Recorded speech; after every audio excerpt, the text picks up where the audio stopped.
মালাই ice cream বানিয়েছি। কিভাবে বানিয়েছি পুরো ভিডিওটা সঙ্গে থাকবে। চলো দেখা যাক কিভাবে বানিয়েছি।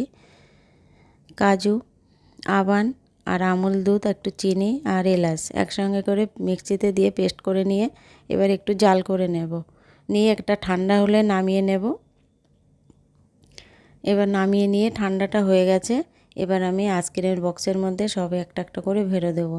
এটা কিন্তু আমার মালাই বানিয়ে নিলে ভালো হতো, কিন্তু আমি মালাই আর বানালাম না। আইসক্রিমের বক্স আছে বলে ওটার মধ্যে দিয়ে আমি 5টা 6টা বানিয়ে নেব। এইভাবে সবগুলো ভরে নিলাম। নিয়ে এবার আমি ঢাকনাটা দিয়ে সবগুলো আটকে নেব। ঢাকনা দিয়ে আটকে নিয়ে আমি এখান থেকে 6 থেকে 8 ঘন্টা ফ্রিজে রেখে দেব। সবগুলো আটকানো হয়ে গেছে। এবার কিন্তু আমি ফ্রিজের মধ্যে ভরে দেব। চলো এই যে ফ্রিজটা খুলে নিলাম। ফ্রিজের মধ্যে কিন্তু এবার ভরে দেব। আজকে ভরে আগের দিন ভরে দিয়েছি, আজকে বার করেছি। এবার আমি বার করে 2 দিন আগে করেছি এটা, আজকে সন্ধ্যাবেলা বার করলাম, করে তোমাদের কাছে শেয়ার করতে চলে এলাম। এবার সমস্ত কৌটোগুলো আমি এবার বার করে নিয়ে এবার আইসক্রিমগুলো বার করে নেব। বেশ টাইট হয়ে গেছে।